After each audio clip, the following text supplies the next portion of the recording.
Hello, and welcome to another episode of Connect Talk official podcast, where we talk about entrepreneurship, business, and technology related topics. And today I have a couple joining me, and I'm so excited to have them here. They are in business together, a family business, Brad and Ashley Bachand. Welcome to the show. Thank you. Happy Thanks. to be here. Very good. So, tell me a little bit about the origin story of Home Love Construction. Yeah. Home Love Construction it's a construction business, right? It was actually started under a different name, and it was Rescue Contractor Services Incorporated, which just Home Love Construction is much better. Yeah. Yeah. my dad started the company back in 2011 when he basically branched off from a business partner he'd had who also was doing renovations. So my dad's been a general contractor doing Right. renovations since I was a kid. So Right. I went off to college. Yeah. And in 2017, I came back I was in the Army and got out of the Army and came back Mm. and literally got out on Halloween. And on November 1st, I was like putting up a beam in his garage, like nailing it in. Yeah. And I decided like, hey, there's a huge opportunity here. Yeah. That people are being underserviced, I would say, Yeah. by construction companies. It's a huge opportunity. Nobody's really creating in the space. And so I decided that we're going to do that. We rebranded a Home Love Construction. Right. And what we've driven into as our niche is very large, very complicated renovations. Mm. So when somebody who owns 5 car dealerships around the Tampa Bay area Right. wants to tear off half his house and rebuild it 3 times bigger, we do that. Gotcha. Stuff like that. Yeah. Yeah. Yeah. So you would say that the projects that you get involved with are the some of the projects that a typical kitchen and bath company would not even touch, right? Yeah. Oh, But- that is, I would say that's probably 90% of what we do. We Right. do the kitchens and baths. Yeah. And those are fine. Yeah. And we can talk about this more later, but one thing that we added about 3 years ago is we have a design division. So we do most of our design in-house. Yeah. Plans and everything. Wow. Yeah, it was a big thing. It was like a scary thing to take on, but Yeah. once we did it, Mm. I mean, how much better has it Oh, so much better, so much faster too. Yeah. Very good. like waiting on someone? Right. Like boom, like Yeah. that guy's got the project. He needs to get it done by Wednesday. Yeah, and the other thing is, then since you probably have an idea about their appetite for the budget, etc., you can pretty much mold it to be where you specifically want it to be, right? So that's definitely helpful. So Ashley, maybe you can share with us some of these misconceptions as Brad goes and talk to the clients. Yeah. Some of the misconceptions that you might have come across from the client side about the construction process. Yeah. I mean, there's a couple. So one, we live in obviously like an Amazon Prime world where Right. somebody orders something, it's there the next Shaboom, day. it's there. Yeah, it's there. Sometimes people think that their construction project is going to go that fast. And, at a certain point in the project, it seems to be going slower, Yeah, even though things are happening. yeah, It doesn't look like a lot is happening, but it actually a lot is going on. But Right. to the customer, it just looks like, oh my God, my project's standing still. So they start kind of freaking out over that in that part. And then the second thing too is, so anytime we try not to change project managers as much, but sometimes that does happen. yeah, And the client, definitely gets a little concerned because they're like, this project manager was tracking with my whole project. But really, I mean, on the back end, we are tracking with their entire project. We can get anybody up to speed in like 2 seconds Yeah. on their project. yeah. So that is one of the things that clients do tend to like freak out a little they over. freak out. They Right. freak out about it. They freak out over I'm sure, project yeah. manager changes. And we try not to just for that reason. Yeah. But sometimes it just has to happen. Yeah. But really, your project is totally safe because we're tracking on the back end. Right. There's no issues. So let's get a little deep into that. So how do you do that tracking? And what's your difference? Like, how do you differentiate compared to anyone else who's out there doing the basically providing the same kind of service? Yeah, so we have a whole team in office on the back end, mainly our whole production team. There's obviously the project managers that are out on the site, but then we have a whole team every single day Yeah. that's coordinating in the office on your project. Yeah. So, yeah, I mean, that's really it. I mean, do you want to add to that? Yeah, totally. Yeah. So what she said, I can kind of fill in more of the details because I'm more involved in it. Yeah. So we have our COO runs our production division, right? So he handles all of our the accounting, so that all the billing and payables. Yeah. He handles all of the project management, and I'll go through how it's broken down. Yeah. He also handles the quality control division. So we've started hiring our own inspectors, not to replace the county. Right. But the county doesn't inspect for quality of work. Right. So what we found is I love our project managers. I trust them. Yeah. But you have to have someone watching the guy who's watching the job. You have to have quality control checks, right? Yeah. And for us, not catching something that's wrong early on Yeah. can create huge issues Right. late in the project. Yeah. You know? So to answer your question of how we track everything is number one, and this is gonna sound so ridiculously simple, but what we abide by is that everything goes on the project scope. And if it isn't on the scope, it's not getting done. Okay. And we tell our clients that up front of like, listen, if you want us to do something and it's not on the scope, you need to tell me like there's like a point of last refusal of like, okay, did I get everything? Right. And it's like we walk through every item on the scope to make sure we've addressed everything that they want. And then at that point, because it's all written, you're not depending on the verbal agreements. That's why most people suffer from turnover. Yeah. We don't suffer from turnover. I mean, we have turnover, but it doesn't hurt us like it does most companies because we have so much of our information written down in a database. And honestly, man, we use a combination of we use the hell out of just spreadsheets. Yeah. We just use that. We have this master spreadsheet. It's called our production brain. Yeah. It's got 20 tabs. It's like there's one grid on it that's probably got 10,000 cells with information. Right. So is that for each project or for all projects? All projects, and it's literally just like each project has its own spreadsheet that details all of the costs and what's being done with notes on everything. Yeah. So each one has its own like that. Right. That's linked out of this brain. Right. So it's literally just a simple spreadsheet architecture. Right. The software that we use a software called Builder Trend. Yeah. And that's becoming more of the standard in the construction industry. Sure. And dude, that there's some things I would tweak about it, but overall, like I talk about it I promote them in my own videos. I'm not sponsored by Builder Trend. Yeah. Hey, Builder Trend, if you want to sponsor me, I'll take it. But I mean, we use it anyways. I can talk about it. Yeah. But it's a pretty damn good software on the project management side. We don't use it at all for sales. They're not construction people are never sales minded. We could talk about that. Yeah. But on the project management side, it's very good. We use almost all of the features in it. All the features. Yeah. That's good. That's good. Yeah.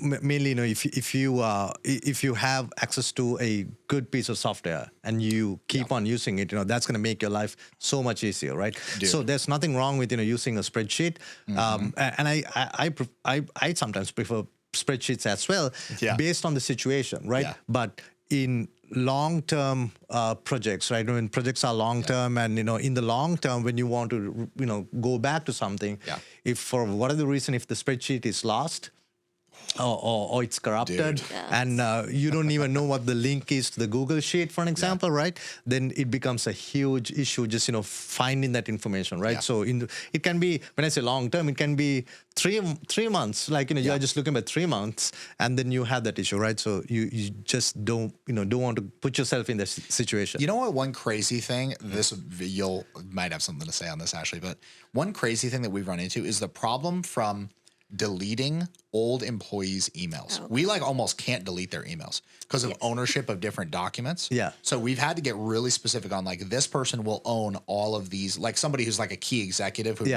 they've got a contract that, highly paid, all that.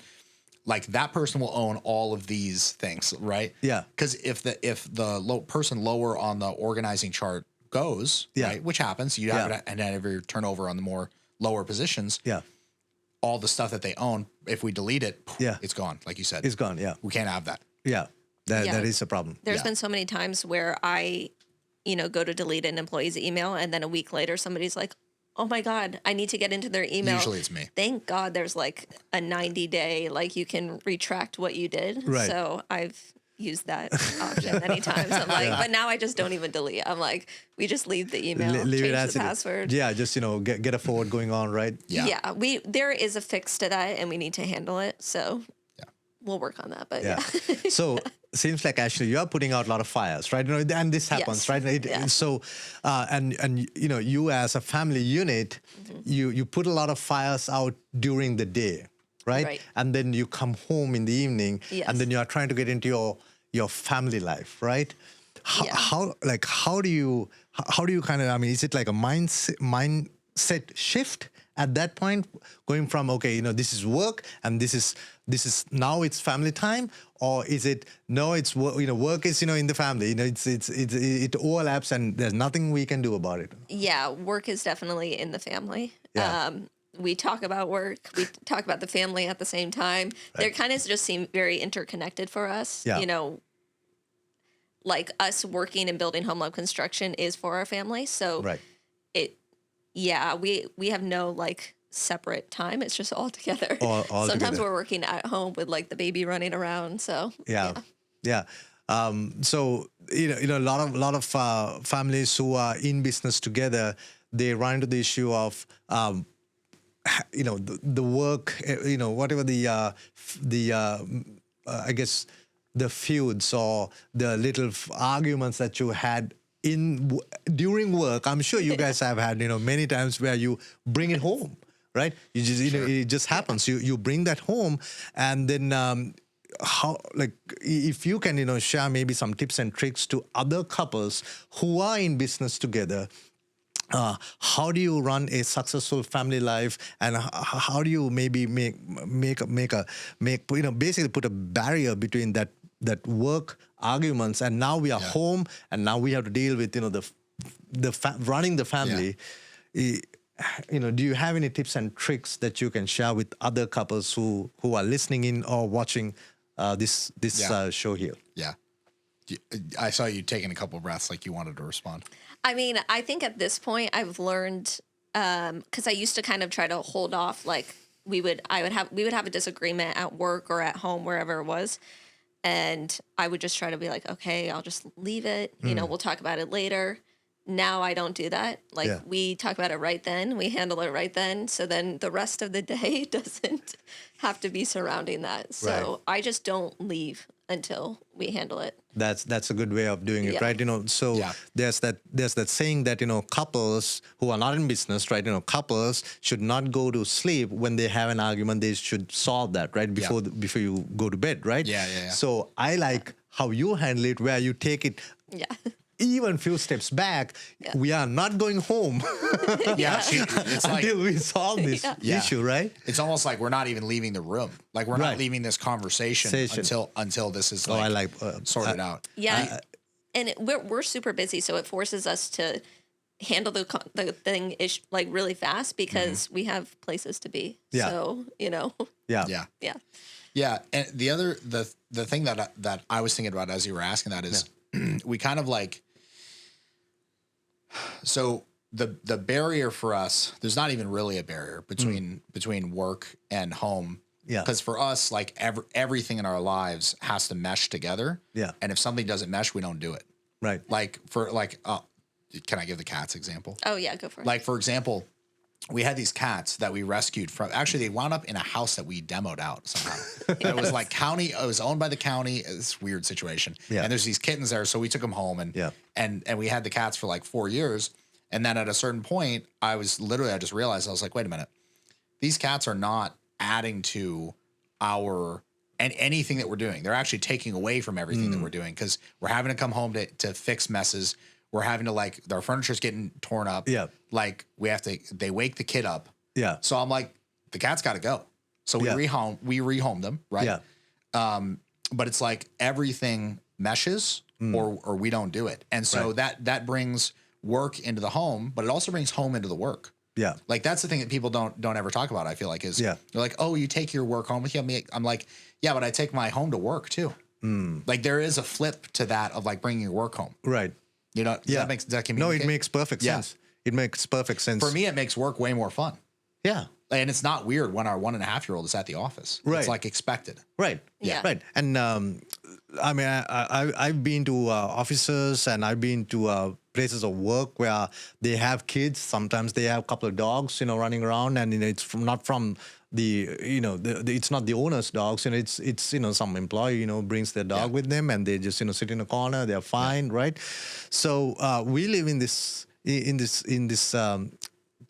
time where we can bring everything together, right? And we are not trying to seek a balance, right? I remember a recent talk from Tim Grover, who's an inspirational speaker, and I remember Tim mentioning from stage that the only time you have this work-life balance is when you are at 0. Yeah. If you're at 0, that's the balance. So do you want your life to be a 0 and your work to be a 0? Yeah. Right? Or you basically bring all these two items up. And you are not trying to seek a balance. You obviously try to work on both of them, right? To make sure you are having a successful marriage and successful family time. Spend time with the kids, and then at the same time you are trying to run a business, right? So and then you are responsible for the employees, your clients, making sure that salaries are getting paid on time, work is getting completed. So it's all right that you give up a certain amount of maybe the family time, maybe the work time, to seek balance, or not to seek a balance, but to feel like you have a balance at certain times. Right. So I know that your dad started the business, right? And now, can I ask you, do you come from the construction industry as well? This family? Okay, No, so that's fine, right? So now you marry a guy whose dad has been in construction, and now he is running a very successful, and you guys are running a very successful construction business, right? Oh yeah. So I was actually dating him when Bradley decided to get into construction. And he was getting out of the military. He had some interviews set up with hedge funds, I believe. And that was the plan. He was going to go work for a hedge fund. Yeah. So I'm, planning my whole future. And I'm like, great. This is a great job for you to have. What, just as an interject here, one of my best friends who was in the Army with me, who also went to West Point at the same time as me, he works for a hedge fund now. His annual bonus last year was $1.6 million. That was his end of year bonus. Just as an idea of what. So anyways, continue. Yeah. So he's going to all these interviews. I'm like, great. He calls me one day. He's like, hey, I don't want to work for anybody. So I'm like, okay, fine. That's not bad. Yeah. I'm like, well, what do you want to do? And he's like, I want to go work, or I want to go run my dad's construction company. Yeah. And in my head, I was like, oh my God, like construction worker was not on my list of things. And I didn't know much about construction, but I was like, I know construction owners are basically in the job every single day, or that's what I thought. Yeah. So I was like, oh my God, I'm going to be dating a construction worker. Yeah. So it was definitely a moment of like, what do I do here? But I really liked him, so I just stayed around. So that's good. Worked out good, right? Yeah, worked out great. Worked out great. Yeah. Worked out great. So, are there any principles or values that have transcended generations that kind of adds to your ethos in your company? Probably the biggest like generational thing, like from my dad, you're asking. Probably the biggest thing would be like one thing he's really good at is he builds really good relationships with people that if he's in a tight spot, he can later call on. Yeah. So like one great example of that is we were in a situation where about 3 years ago, this is almost 4 years ago now, the whole like subcontractor thing. Really? And Oh, wow. So we basically had every time it's like gets another year, I'm like, that was 4 years ago. It seems like yesterday. Yeah. Anyways, we had the situation where we had this one subcontractor who we were giving a lot of deposits to. Yeah. And one thing I didn't realize at the time, because I had never actually been hit by it, is if you give a subcontractor in construction a deposit and they don't deliver, there's no law protecting you. You have to sue them to get the money back. Right. Which costs a lot of times more than the money you gave them. Right. So you don't get it back is the bottom line. Yeah. Like that's actually what happens. Yeah. So if you're a construction owner, I would not recommend paying your subs deposits. I know that's an unpopular opinion if you're a construction guy, but hey, whatever. So anyways, we did that to the tune of like $250,000. We were out. And the guy just evaporates into thin air. Gone. And I'm like, so what we had to do is we had to basically call in every favor from every construction person my dad had ever built a relationship with, and we got all the projects done. That where we had taken a deposit from the client, given the money to the subcontractor who was supposed to handle the whole scope for us. And then it didn't happen with him. Obviously, we still had to make it happen because we were obligated to those people. We finished every single one of those projects except for one, which we wound up somehow cobbling together their deposit and gave them their money back.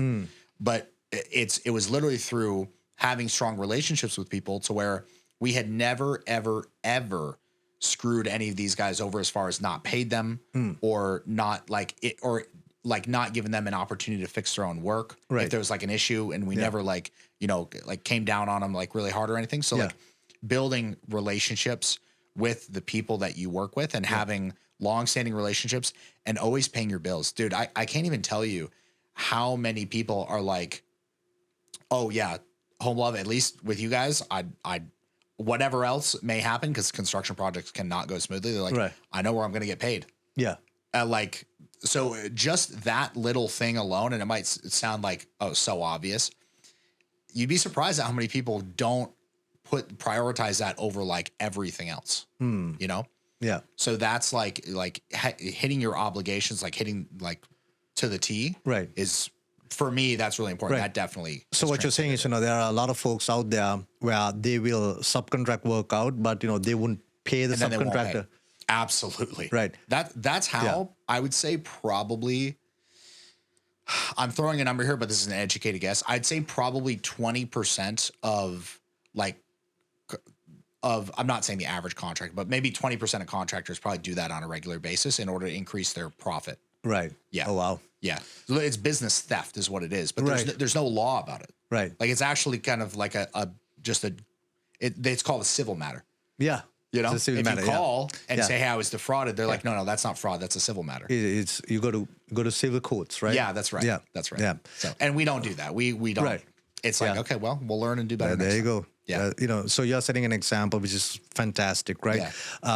So, what kind of roles do you guys play in your business? Are you more on the sales side, and are you more operational, or how does that work? So I'm the CEO. Okay.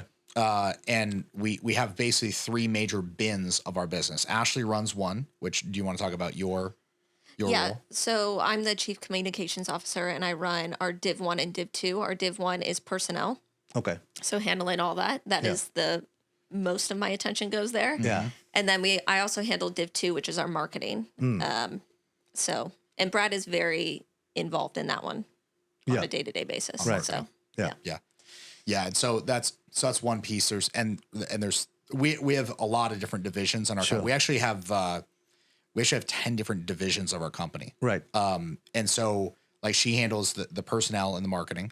Our COO handles, like I said, all of the billing, all the accounting stuff, and the handling of the money. The production, so like our actual getting the jobs done, and then also the quality assurance. And then we have another guy, basically my deputy CEO, like my right hand, runs this other side, which is where our sales sits, our design division, and our we actually have a franchise program as well. So our franchise program sits there, which maybe we won't get into that today, but we can. Actually, we've talked about that very briefly before. But so each of those divisions each has their own head of the division. So we try to have somebody not have more than 5, sometimes 7 direct reports. We try to tier it out. Because we find that when you're running more than 5, some people can do like 7 juniors, like 7 direct reports. But when you get above that, dude, it becomes impossible. A mess. It becomes a mess. So I'm involved. So to answer your actual question, she answered what she's involved in. What I spend most of my time focused on is whatever area of the organization is doing the least good. Like wherever I need to actually like step in and fix something.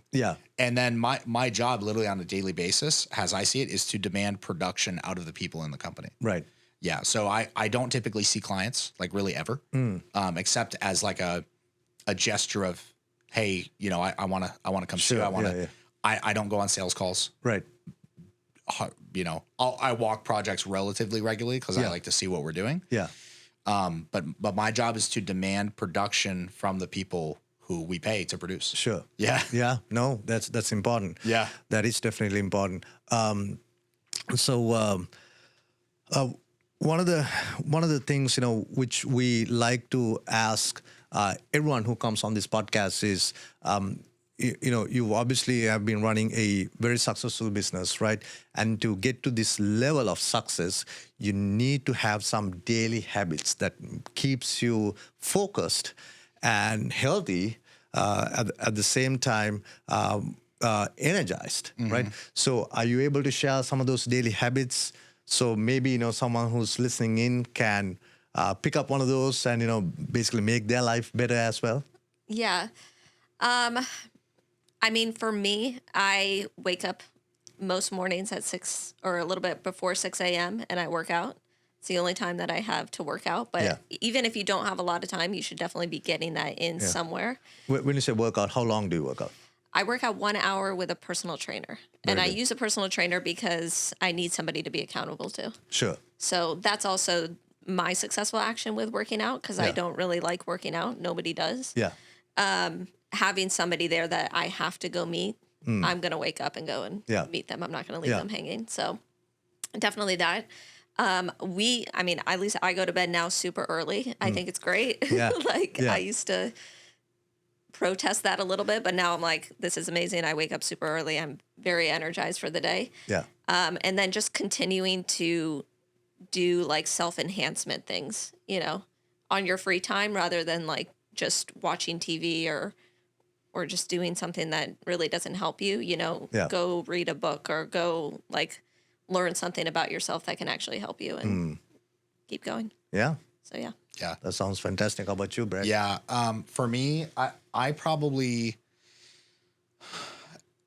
I found that when I do work out consistently, like for probably the past 4 months, I've been working out consistently. That really helps as far as not even energy level for me. I'm pretty energetic all the time. Yeah. But it helps me to not get as upset with the people around me in it, which it might sound like odd, but it helps me like be more level-headed. Yeah. In addition to that, as far as like daily stuff, we do a daily meeting in our office every day at 9 a.m. There's a daily meeting. Yeah. It lasts about 3 minutes. We all we started off with literally like a cheer, like literally it's just literally to be fun and silly and just acknowledge like, hey, we're all here to do this thing together. Yeah. And so let's do it, and we report on 3 things. Did we hire anybody? Did we get any money? Did we sell anything yesterday? Yeah. And that's it. And then we give a win and then we break it out and we go to work. Yeah. So from 9 to 9:03, everybody meets on the sales floor. Yeah. And we're all there together. And that's almost like a daily affirmation, right? It is. It really is an affirmation, right? Just feeling like, you got to win, right?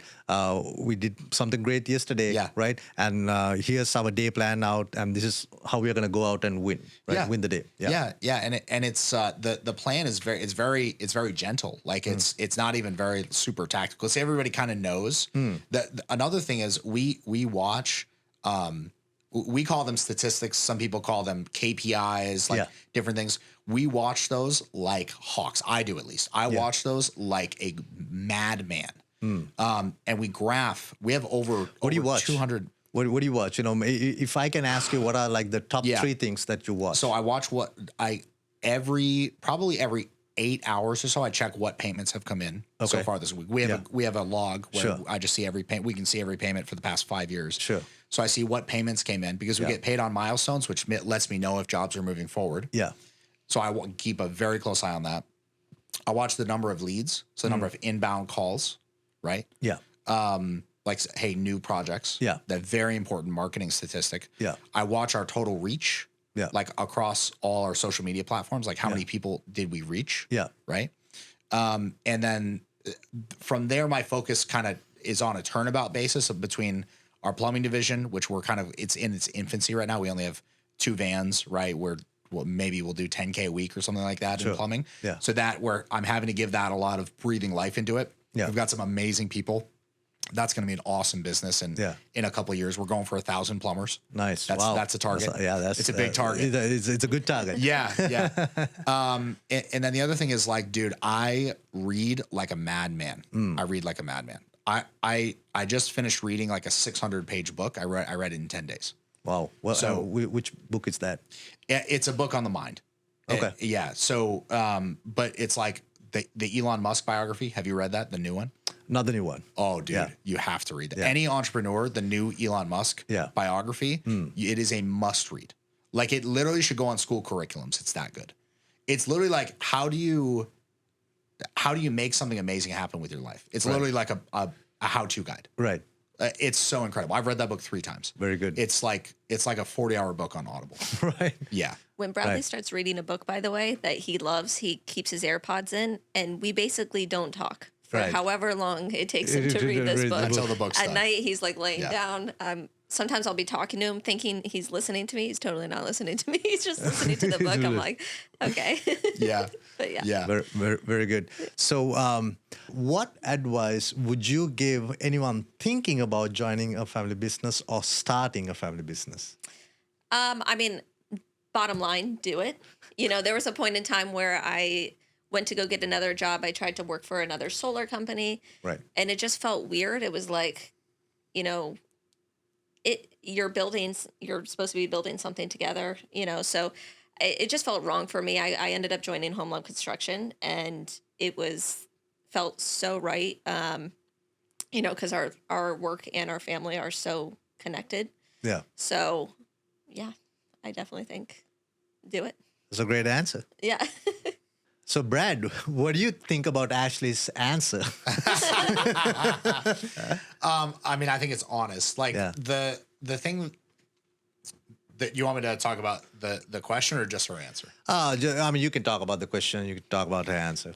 I mean, the thing that you're never gonna see because people just don't show you is any difficulties that you go through in having a family business. Yeah. But what it really comes down to is, can you confront the beast? Sometimes the beast is your wife, you know? Right. It's what I mean by that is like, look, you're going to be faced with problems in life. No matter where you go, there's problems everywhere you look. Okay. Yeah. So if you can handle your problems and keep things moving, it's probably going to be fine for you to start a family business because you're going to run into a problem with your wife, right? You're going to butt heads on something. Yeah. And either you're going to be able to use your communication to resolve it or you're not. Yeah. Right. And so I would just say whatever's going to happen with your relationship, either it's going to be great or it's not going to last.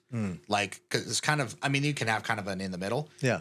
Being in a family business is going to accelerate either outcome. Right. Oh, well, okay. That's my viewpoint. That's my personal, you know. Yeah. No, I think, you know, that's absolutely right. You know, I mean, I've heard about a lot of couples, you know, not working out because they were in business together. And then there are couples who really worked out because they were in business together just because, you know, everything got accelerated. Yeah. Yeah. Exactly. And I think being on the same page of like what you're going for in the future really helps. Because if you have no future idea or like anything there that's like what you're working towards, you are just going to find other little problems. You know, whenever we have like a disagreement, it's easy to resolve it because it's like, okay, this is what we're going for.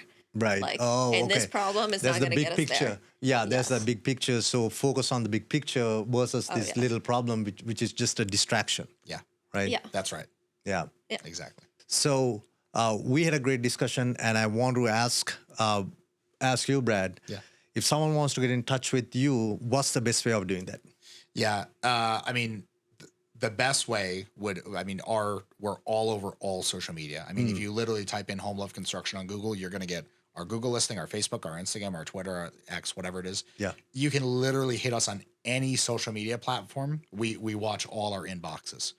And that for most people, that is the easiest way to reach out. Right. Instagram is super easy. Just Home Love Construction on Instagram. Okay. Boom. Okay. Very good.